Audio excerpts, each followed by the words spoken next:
இன்றைக்கி பேச்சுலர்ஸ்க்கு ஒரு சூப்பரான ரெசிபி ஒன் பாட் சிக்கன் குழம்பு தான். ரொம்பவே ஈஸியாக சட்டுன்னு பண்ணிடலாம். இட்லி, தோசை, சப்பாத்தி, பூரி, ஈவன் சாதத்துக்குமே ஒரு சூப்பரான காம்பினேஷன். எப்படி பண்ணலான்றது பார்த்துடலாமா? ஒரு குக்கர் எடுத்துக்கோங்க. ஒரு 3 டேபிள் ஸ்பூன் எண்ணெய் விட்டுக்கலாம். பட்டை, கிராம்பு, ஏலக்காய், ஸ்டார் அனீஸ் எடுத்துக்கோங்க. 2 பெரிய சைஸ் வெங்காயம், 2 பச்சை மிளகா, கொஞ்சம் கருவேப்பிலை சேர்த்துட்டு எல்லாத்தையுமே நல்லா வதக்கி எடுத்துக்கலாம்.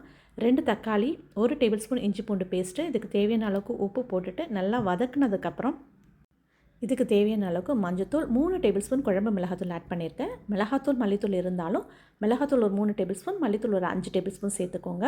பச்சை வாசனை போகிற வரைக்கும் எல்லாமே நல்லா வதக்கி எடுத்ததுக்கப்புறம் நான் 1 கிலோ சிக்கன் நல்லா வாஷ் பண்ணி எடுத்து வச்சுருக்கேன். அதையும் சேர்த்துட்டு ஒரு நிமிஷத்துக்கு எல்லாத்தையுமே நல்லா வதக்கி எடுத்துக்கலாம். அதுக்குள்ளே நம்ம தேங்காய் அரைச்சிட்டு வந்துடலாம். 1/4 கப் தேங்காய், முந்திரி, கசகசா, பெருஞ்சீரகம் இது நல்லா நைஸ் பேஸ்ட்டாக அரைச்சி எடுத்துக்கலாம். இப்போ சிக்கன் எல்லாமே நல்லா வதங்கிடுச்சு. ஒரு 1/4 கப் தயிர் சேர்த்துருக்கேன். அதையும் சேர்த்து நல்லா வதக்கிக்கோங்க.